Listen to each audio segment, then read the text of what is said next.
Ever feel like you're walking on eggshells?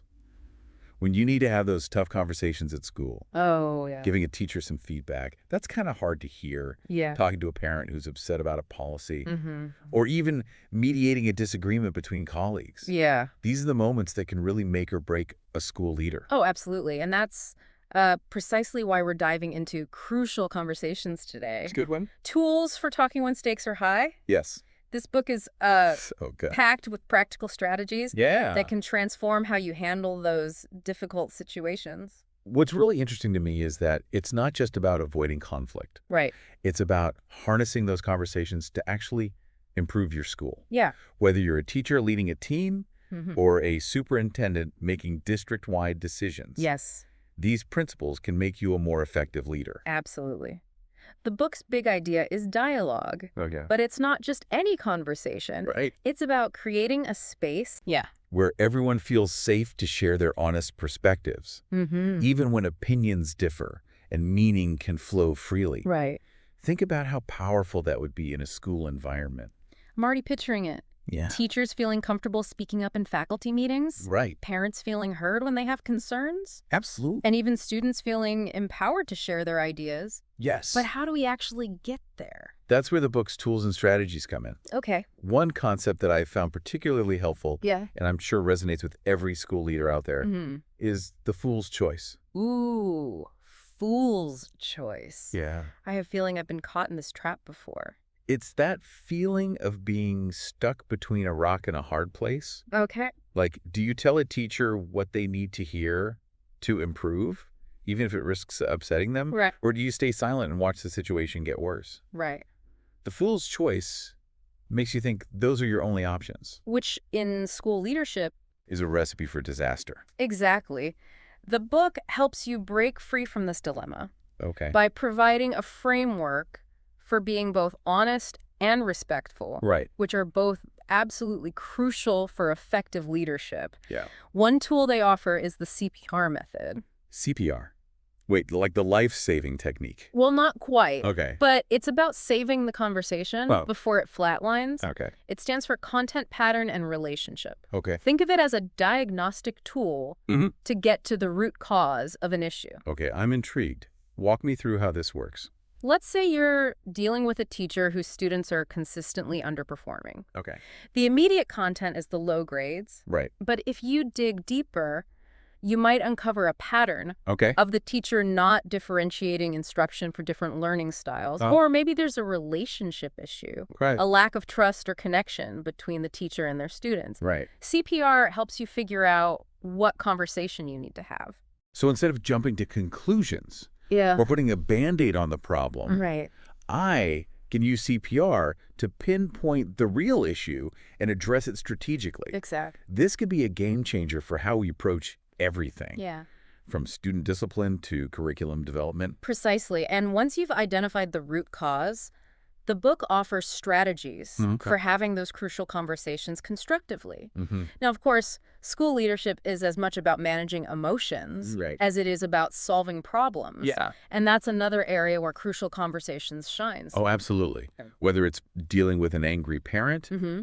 a frustrated teacher, Yeah, or even a student who's acting out. right.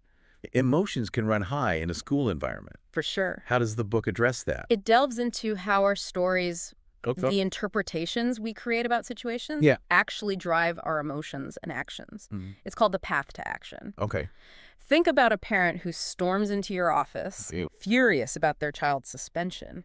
I can feel my blood pressure rising just thinking about it. What stories might be going through your head? Right. This parent is completely unreasonable, Mhm. or they're trying to make me the villain. Yeah. These stories can lead to defensiveness Right. and escalation, Yeah. making the situation even worse. And before you know it, you're in fight or flight mode Right. instead of problem-solving mode. Exactly. The book gives you techniques Okay. for mastering your stories, Right. separating facts from interpretations, Yeah. challenging those unhelpful narratives, Mhm. and considering alternative perspectives. Right. These are essential skills for any school leader. Because let's be real. If we can't manage our own emotions, Yeah. we can't expect to effectively lead a school full of teachers, students, and parents, Right. all with their own stories and emotions.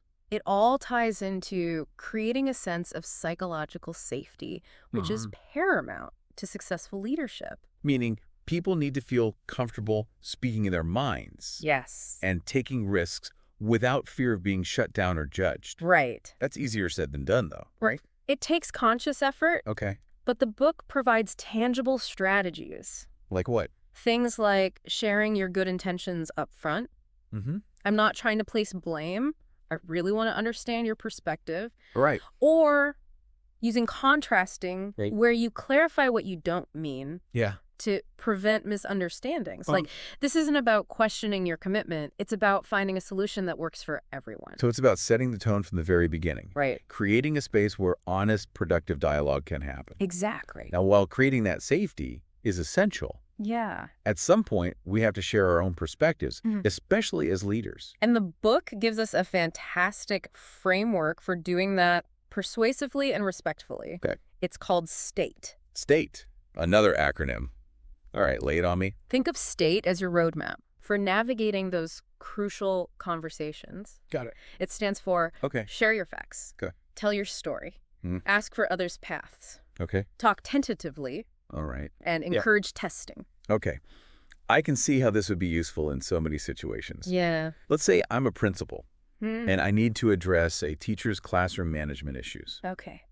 How would STATE help me approach that conversation? First, you'd share your facts. Okay. Not accusations, but Right. specific observations. Okay. I've noticed students talking over each other during instruction, Mhm. or I've seen several instances of students being out of their seats without permission. Right. You're sticking to the observable data. That makes sense. Yeah. It keeps things objective Right. and avoids putting the teacher immediately on the defensive. Exactly. So what's next? Yeah. Tell my story. Exactly. Tell your story means sharing your interpretation of those facts. Oh. I'm concerned that the lack of structure is impacting students' ability to focus and learn. Right. Or I'm worried that the constant disruptions are creating a chaotic learning environment. But you're not presenting this as the absolute truth, right? Right. It's your perspective Yes. based on what you've observed. Precisely. That's why the next step is so crucial. Okay. You ask for others' paths. Got it. What's your take on how things are going in the classroom? Mhm. Or what challenges are you facing with managing student behavior? Oh. You're genuinely seeking to understand their perspective, even if it differs from yours. This is where strong listening skills come into play. Absolutely. It's about seeking to understand, not just waiting for your turn to speak. Absolutely. And then comes talk. Tentatively, Yeah. you present your ideas not as directive, Right. but as possibilities. Okay. I'm wondering if maybe we could try implementing a signal for getting everyone's attention. Mm. Or perhaps we could explore some different classroom management strategies together. So you're inviting collaboration, Yeah. not dictating solutions. Exactly. I love how STATE turns a potentially confrontational conversation into a partnership. Right. And the final step, Encourage testing. okay? You empower the teacher to try out those ideas and see what works. Mm-hmm. Would you be willing to experiment with a few different strategies this week and we can debrief on how they go? This is brilliant. Yeah. It shifts the dynamic from I'm the boss, you need to fix this, Yeah. to we're in this together, let's find solutions. And that collaborative spirit is essential for creating a positive and productive school culture. Absolutely, yeah. Now, we've talked about Yeah. identifying the right conversation with CPR Mhm. and sharing our perspectives effectively with STATE. Right. But what happens when we're on the receiving end of tough feedback? Oof. Yeah. That's never easy. Right. Especially when you're in a leadership position, Yeah. it can feel very personal. It absolutely can. And that's why the book dedicates a whole section Okay. to retaking your pen, Okay. which is all about managing your emotions and responses Right. when you're the one being critiqued. Retaking your pen. I like that. Yeah. It sounds empowering. Think of your pen as your sense of self-worth. Okay. When you're holding your pen, you're in control of how you define yourself. Okay. But when you give your pen to someone else, Yeah. you're letting their opinions determine your worth. Oh, I see. So when someone criticizes me, Yeah. it can feel like they're taking my pen and writing my story for me. Right. No wonder it stings. Exactly. And our natural reaction is often to get defensive, Mm-hmm. shut down, or even lash out. Right. We're trying to protect ourselves, which is understandable. Yeah. But the book argues that a more effective approach Yeah. is to learn how to retake your pen, Got it. to separate your worth from the feedback you receive. Easier said than done, though, right? It's definitely a skill Yeah. that takes practice. I mean, how do you not take it personally when someone is criticizing your leadership? It's definitely a skill that takes practice. But the book offers some insightful strategies. Okay, like what? One that stood out to me Mm-hmm. was the concept of viewing feedback, even negative feedback, as data. Data. Interesting how so. Think about it. Data can be useful or not useful. Right. Accurate or inaccurate. Right. It's information that you can choose to use to improve or Mhm. choose to discard if it's not relevant. Right. The same goes for feedback. Okay. It's information that you can analyze, process, Yeah. and decide what to do with. So instead of letting that critical comment Yeah. dictate how I feel about myself as a leader, Right. I can step back and say, Yeah. okay, this is a data point. Is it useful? Is it accurate? Yeah. What can I learn from it? Exactly. And the book gives us a handy acronym, Another one. QRE, Okay. to guide us through that process. Right. It stands for collect yourself, Okay. understand, Mhm. recover, Right. and engage. Okay, let's unpack that. What does collect yourself entail? It's all about taking a moment Okay. to regain your composure when you're hit with tough feedback. Mm-hmm. Breathe, acknowledge your emotions, and remind yourself that you're safe. Right. It creates space between the feedback and your reaction. So instead of immediately firing back a defensive response, Right. I'm hitting the pause button Yeah, and giving myself a chance to process what I'm hearing. exactly. Then you move to understand. Okay. This involves seeking clarification, Right. asking questions to make sure you fully grasp the feedback. Okay. Can you give me a specific example of what you're referring to, or help me understand what you mean by Right. you're gathering information, not launching into a defense? So I'm approaching the feedback with curiosity, not combat. Exactly. What's the recover step about? Yeah. Recovering is where you acknowledge the truth in the feedback. Okay. It's about separating the facts from the story. Got it. Are there any areas where you might have made mistakes? Right. Can you take responsibility for your actions? It's about owning your part. I can see how this would be tough for some people, Yeah. especially those in leadership positions. Right. Admitting you're wrong isn't always easy. It takes humility and courage, but it's essential for growth. Right. And once you've acknowledged the truth, Yeah. you can then move to engage. Okay. This is where you decide how you want to respond. So I might choose to apologize, Yeah. explain my perspective, or simply thank the person for their feedback Mm-hmm. and commit to reflecting on it. Right. It's about making a conscious choice, not reacting impulsively. Exactly. And that's the essence of retaking your pen. Okay. You're back in control. Got it. Now we've explored how to navigate those one-on-one conversations. Right. But what about those situations where we need to have crucial conversations as a team? Yeah. How do we make sure those conversations are productive Right. and actually lead to action? That's a great question because in a school environment, it's not enough to just talk about problems.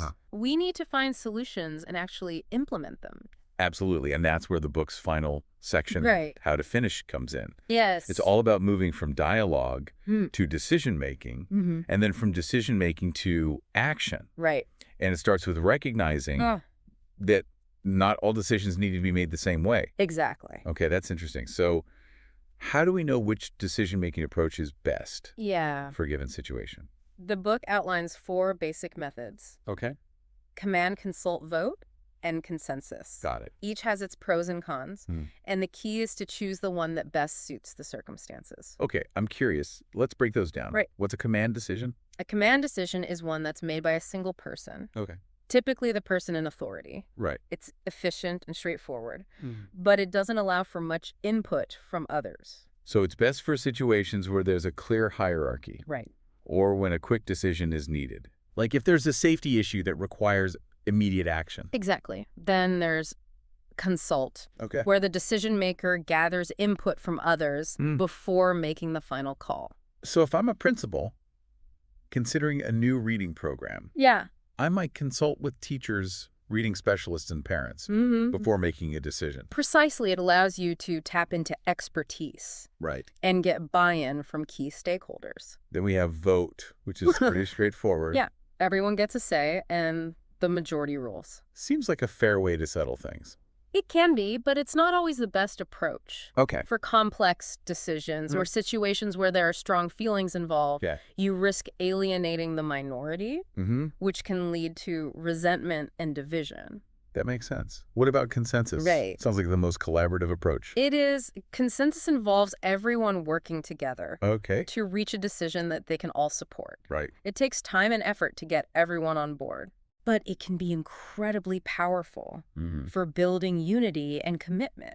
So if we're talking about a major change, like restructuring the school day or implementing a new discipline policy, consensus might be the best way to go. It could be. It ensures that everyone feels heard. Right. And that the decision reflects the collective wisdom of the group. Okay. So we've identified the right conversation. Yes. Shared our perspectives, handled feedback. Right. And even made a decision. What's the final step in turning these crucial conversations into real change? Action. And the book emphasizes the importance of not just talking about what needs to be done, but actually creating a plan and following through. They call these commitment plans. Okay, I like the sound of that. Tell me more. It's about moving beyond vague intentions and getting specific. Okay. Who's responsible for what? What actions will be taken? By when? Right. And how will we track progress? It's about creating accountability and ensuring that everyone is on the same page.